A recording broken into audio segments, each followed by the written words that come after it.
This is a 2025 Skoda Superb, specifically the Estate Sportline version, this one being the 2-litre turbo petrol variant.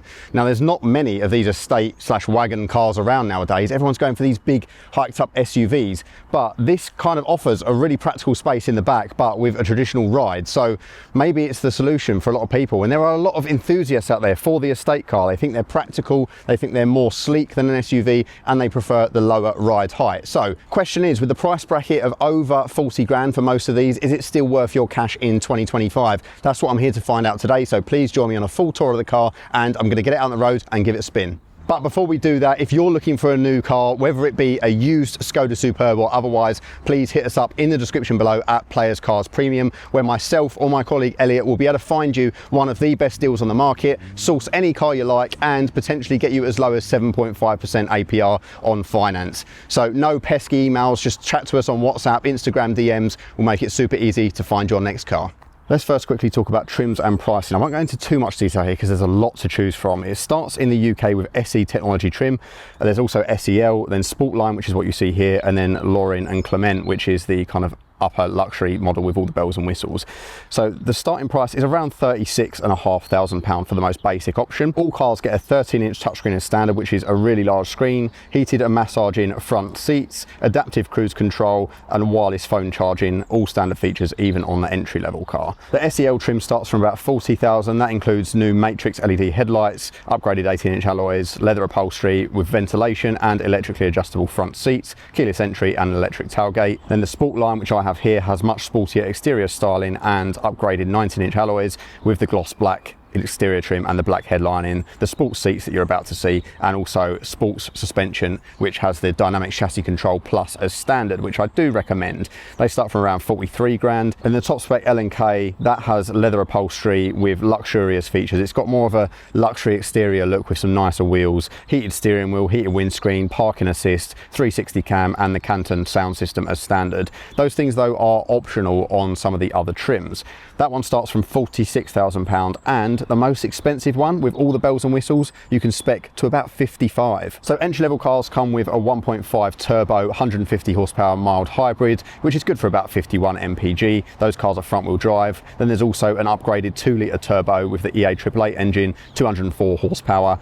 And then the one I have here is the 265 horsepower variant with the 4-wheel drive system, which they refer to as 4x4. This one good for about 36 mpg on paper, but I've been averaging around 30, which is about right for this engine considering I've tested it on many cars now. But this is still the same engine that's been offered on these for pretty much the last 10 years. The diesel options are going to be best for if you're towing or if you want that great fuel economy on the motorway, and it's great that they still offer these in 2025 as an option. Last but not least, a plug-in hybrid. The plug-in hybrid is a 1.5 turbo you've come to know and love on many of these cars, and that has 204 horsepower paired with an electric motor which has a 25.7 kilowatt-hour battery with an electric range of up to 84 miles, which is really good. So not only is that going to be great for company car users because of the benefit in kind, but also great for if you're just pottering around town, you've got a charger at home as well. What is a little bit cheeky though is things like the winter pack with heated steering wheel for £625, even on the top end trims. Skoda are doing the right thing here, I think, keeping these older, more traditional cars alongside their fantastic EV lineup.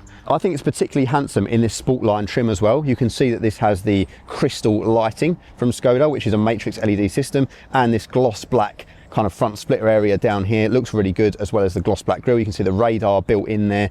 It's really a nice thing. It's got some really sharp body lines. This metallic red paint is just over £600 as an option. You can see as well we've got the Sportline badging on the side here, as well as the gloss black details down the bottom and up the top, and you've got these nice 19-inch alloys which are a little bit lower profile, so definitely sacrifice a little bit of that ride comfort, but it's not too bad at all. And then at the back you can see we've got that really traditional Skoda Superb shape which really angles down, which makes it such a practical area, and some really nice details on these rear lights. I'm going to put some clips in for you now of what they look like when they're active. There's also some animation on these lights, which is really cool as well, and the blacked out badging with the Skoda emblem now being a written script on the back, which again I think makes it look more modern and more premium. But let me know what you think. Do you think that this styling is good? And bear in mind you can get the more luxury trims as well, which do look a little bit less sporty but have that touch of class about them, and there are options for some tan leather and stuff like that as well, so you can really get into those real classy specs. So let's step inside the Superb. It's got a touch sensitive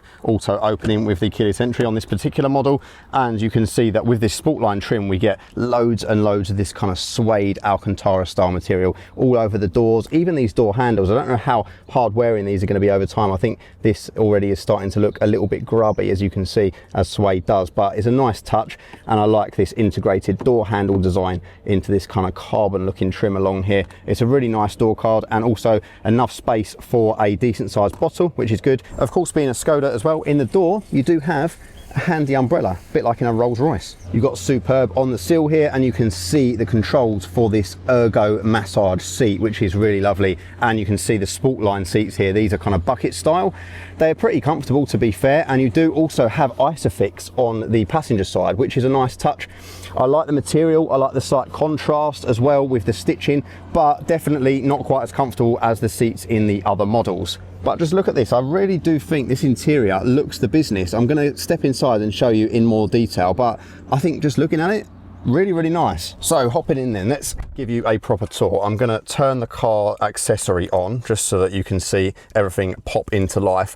And this dash, obviously in this model you have the kind of more sporty style, so we've got that suede material again and some sort of carbon trim. I really like these integrated vents and the way they work with this gloss trim. It's a really subtle bit of gloss, but I think it works really well to lift the cabin, and there's not too much gloss black plastic. There's a bit of scratchy stuff down here, as you can see, but it's quite forgivable. This is also all on runners, so you can close this off. One quality complaint I have is that this rattles a little bit when you're driving along, but that's pretty much the only quality complaint I have in here. This new steering wheel, nice as well. The actual leather is really soft. You've got perforations, side bolstering, some decent paddles. They do feel a little bit naff. They're like a plastic feel to them. You can see that they're not great, but they're bigger than in previous cars, which works nicely. On here you've got your controls for your media with a nice kind of like aluminium scroll wheel thing. Might actually be plastic. It feels plastic actually, but it looks like aluminium, like an old aluminium. You've then got this heated steering wheel control. Then on this side, this shortcut button here, you press that and it actually opens up the list for your ADAS systems, so you can actually straight away just scroll down and turn off your speed warning. Nice easy shortcut from the steering wheel there. This one in the Sportline is flat bottomed as well. You've got the new Skoda emblem across there, and there are some kind of inserts. Looks the business, I think. Down here you've got your typical Volkswagen Audi group kind of button style light settings, and your engine start stop button is where the key barrel would be. Gear select is like in the Volkswagen ID range, so you just swivel it and then press the enter park. I quite like the column mounted style nowadays. And then on this side you have like a combination stalk which does both your wipers and also your indicators. Very nicely damped though, feels the part. And your cruise control is under here. It's kind of the old-fashioned Volkswagen one, which is forgivable, but it doesn't have the one-touch driving assist feature like the steering assist like Hyundais and Kias do, which is a bit of a shame. What I am super impressed with is the tech. Now, Volkswagen Audi Group have had some issues with their newer infotainment, but this one I think is a great combination, and Skoda do this right. This, in my opinion, is a better system than in the Passat. So this is the 13-inch screen, which is standard across the board, which is fantastic. Of course, it's got Apple CarPlay, Android Auto, and it's got a decent navigation built in, and some AI stuff as well, which is really good. You can swipe down from here to get access to some quick sort of menu, your massage seat functions, all of the EQ for your sound, which by the way, this Canton audio system I would highly recommend to spec. It is really good. One of the better ones I've sort of had in a family car. And you've got some quick shortcuts up here to do things like turn off your auto start stop and change your drive mode. But what you can also do is assign some of those functions to these dials down here. So these are the smart dials, and at the moment I've got these ones set to do temperature, so I can adjust the temperature from here, which you can see will come up on screen as well. Really nice to have a tactile thing. It doesn't feel as high quality as you might hope, but it is nice, and the screen is high quality. And when you press it in, it switches to a different function. So now it's the heated seat control. Nice and easy, press it to switch back.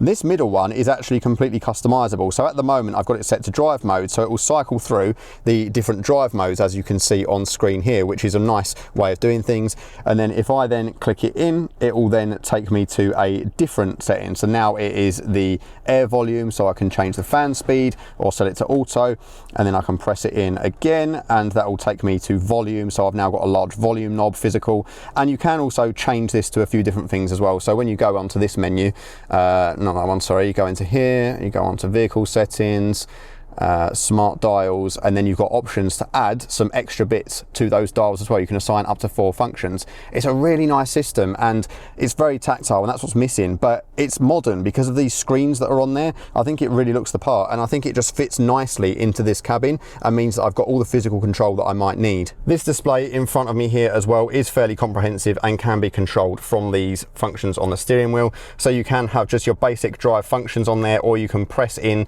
to then change what's on the right and left hand side. So you can see there's a few different options there, and then you can do the same on the other side as well. Or alternatively, you can just change the whole view to something completely different. I can press it to become full maps, or you can have like kind of this ADAS view here. So for me personally, I quite like to keep it in the more standard modes. This is quite cool to have a little rev counter like that. That's good for like your sports mode. This will also have a power gauge on it as well, so that's nice to, if you're going to be kind of going along and doing some serious driving, then it's nice you've got that power meter on the left hand side. It's not quite as comprehensive as the Volkswagen version of this system, but it's pretty much the same thing, as you can see. So yeah, super impressed with the tech overall. It's become far less laggy and unresponsive than it used to be.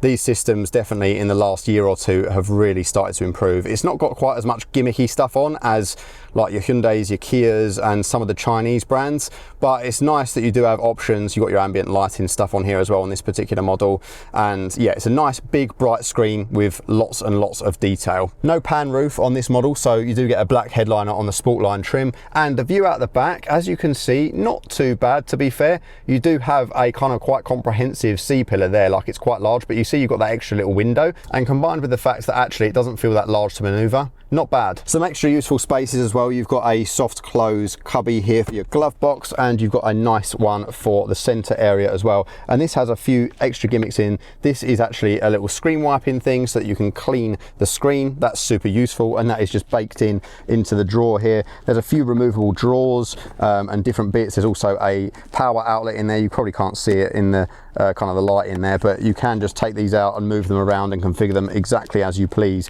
which makes for a really nice little storage experience. You've got plenty of space in there for something. There's even like a bungee strap there for if you wanted to put something in there and kind of like have it tied down almost. Overall, I love the look of this. It's sporty, but it's functional. The tech works really well, and this combination of physical and modern is perfection. Skoda have done an awesome job with this. Another little quirk in a Skoda is if you open the fuel filler cap, you will find a ice scraper in there, which is super useful if the car is really iced up in the winter and you don't have one to hand. And as we head into the back of the car, you'll notice that being a Superb, it is vast in terms of space, as you can imagine. And on this one, we have the sun blinds, which is nice, aka peasant blockers. You've got your audio system built into the door, and this same nice carbon trim with these door handles. And again, probably space for a bottle in there as well, which is generous. On the back of these sports seats, there are 2 levels of storage. So you've got like a smaller one there, which is good for popping a phone in perhaps.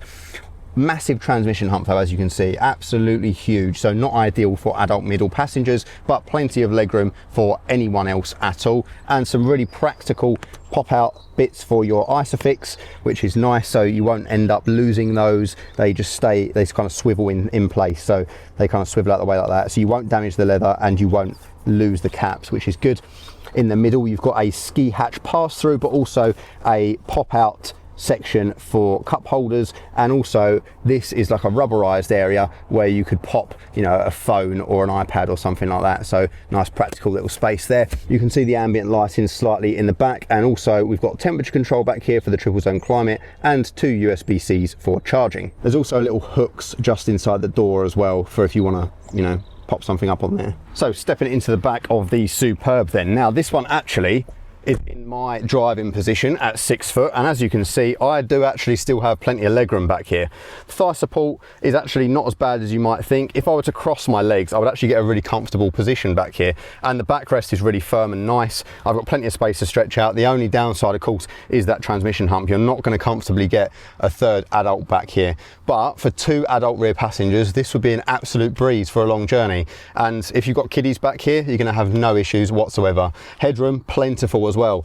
I've got loads. As far as internal combustion engine cars go, this is really generously spaced back here. Moving on then to the rear cargo area, this one does have the power tailgate, and I've left all of my tat in here just to show you the vast area. And you saw that load cover automatically zipping back there. It's retractable and it comes open when the boot opens, which is nice. You can also just remove it if you need to create a larger space, but there's lots of practicalities in here. So you can see, unfortunately, not a flat load floor, but not the end of the world. You can also spec an adjustable floor, and you also have some cubbies in here. So this one has like a large storage area with some netting in this side there, which is a nice little closed off space for if you don't want things rattling around.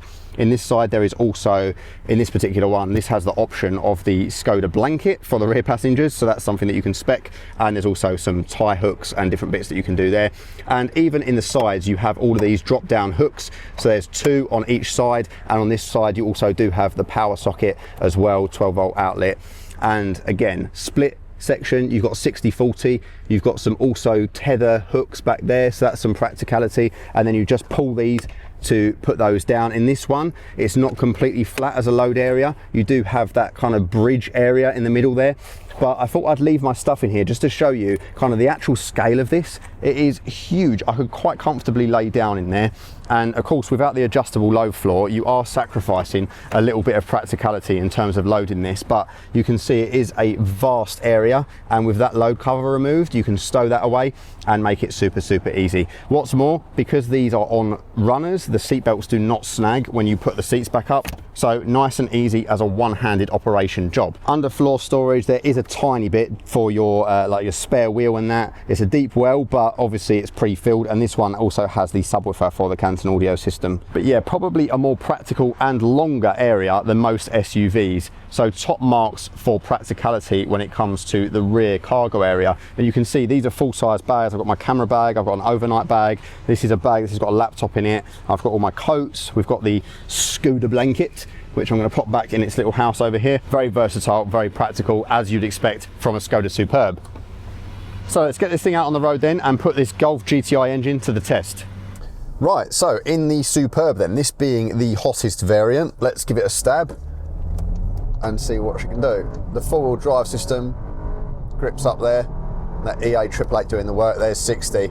Decent amount of torque. The thing is, I would say probably you'd feel a bit more torque from the higher end 2-litre diesel option if you were to go for that one. I think that would feel like there's more shove to it, just because it's got a bit lower horsepower, but it does have more torque, and I think that's just going to really help in terms of this body style, and especially if you're towing as well. That one can tow up to 2.2 tons. Things start to get a lot softer thanks to the dynamic chassis control plus, and it becomes quite a nice motorway cruiser. Obviously on these larger wheels that does make a difference to the ride quality, and it could be a little bit more refined in here I think in terms of the sound deadening, but it does a reasonable job, and if you've got the audio system up a little bit anyway, you're not going to really notice it too much.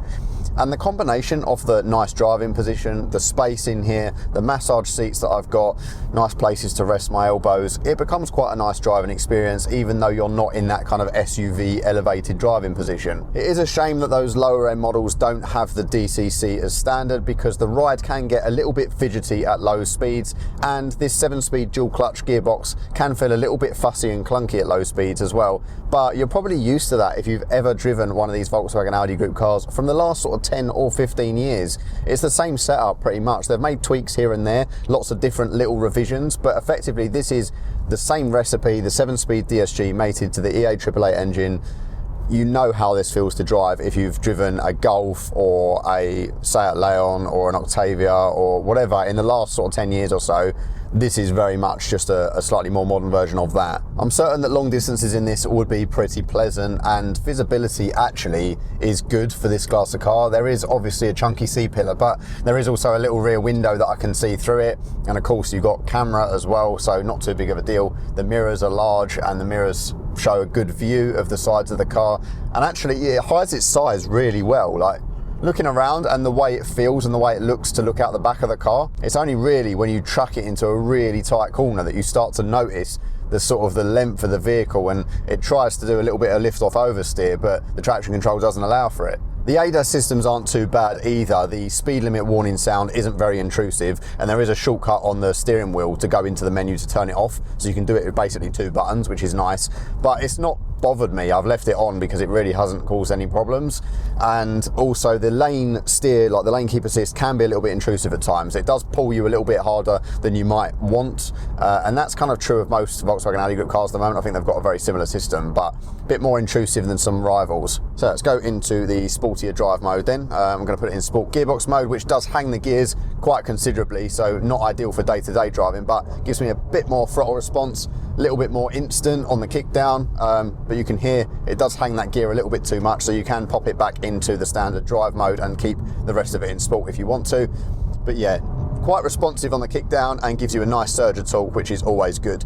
These 7-speed DSGs, they can be a little bit jerky around town in certain situations, but they do adapt with you in time, and definitely not the worst on the market. The beauty of them is it makes for nice, snappy, crisp responses. Super fast changes, but not that sporty feel that you get in maybe like a GTI with this same engine. It's not quite as snappy, just because I guess the exhaust isn't quite as abrupt and that kind of thing. Cool, let's take it round this roundabout. This is quite a tight roundabout here. Oh, this is where I start to feel the weight of the car a little bit. The 4-wheel drive system really does well though, keeping me planted, and it picks up nicely. There was a slight bit of oversteer there. It's hanging the gear again, which I don't particularly want. Let's put it back into drive.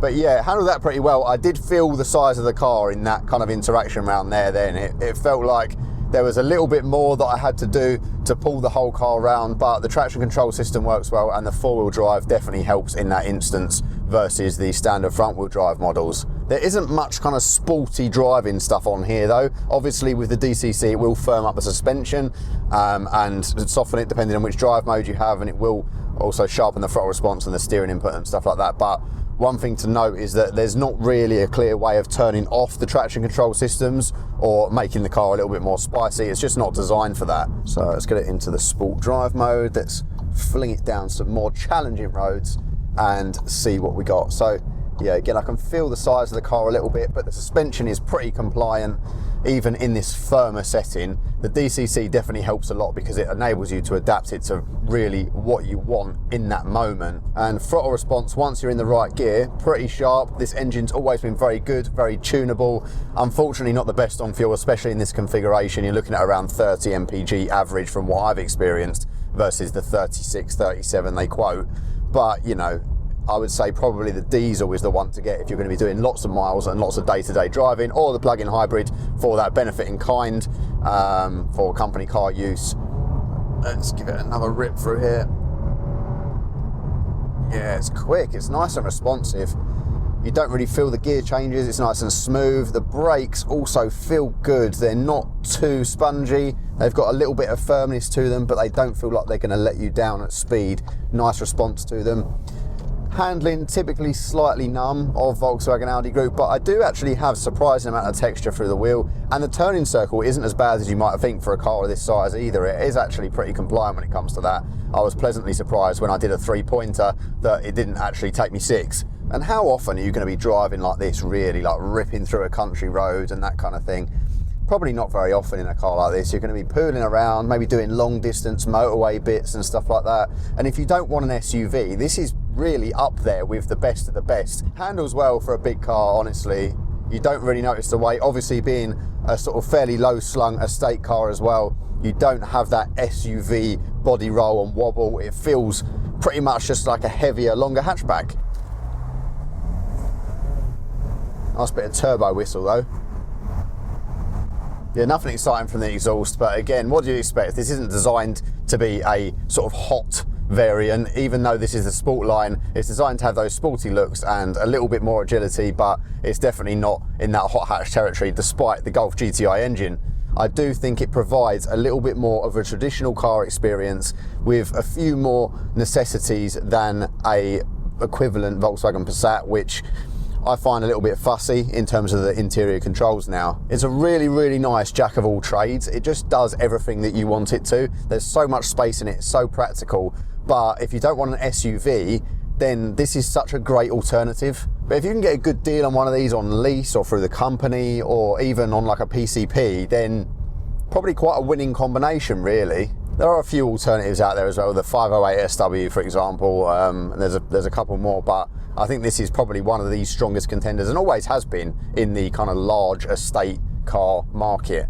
And when you look at alternatives like SUVs from Kia, Hyundai and so on, they make the trim level so easy now, and once you pick the top spec you just get everything. There's no boxes to tick, and I much prefer that. I think it's easier for the consumer, it's easier on the used market, and I think you just get a better value. But look, Skoda are in that transitional period where they offer not only some really solid petrol and ICE options, but also some really solid EVs like the ENQUIRIES for example, which is one of my favourites. So it's great that they're doing some really diverse things whilst also keeping all of their kind of quirks and features that they're known for. If it was me, I would definitely go for the top end diesel trim in the 4x4. I think that is going to be the best option. It's going to have the most torque, it's going to be the most versatile, and it's going to be the best on fuel by a long way. Apart from the plug-in hybrids, if you do have the means to charge that at home or you're a company car driver, then getting sort of 80 plus miles on electric is enough to poodle around town day to day and charge at home. So you can treat it like an electric car most of the time and it will feel a lot smoother to drive day to day. So lots of options, lots of things to consider, but it is superb, you know. Thank you guys so much for watching. Thank you once again to Skoda for sending me out the vehicle. I really do appreciate it. All of your likes, comments, subscriptions, it goes such a long way. So please do that as well. I much appreciate it. And if you're looking for a used car, please hit up our links in the description below. And I'll see you in the next one. Bye-bye.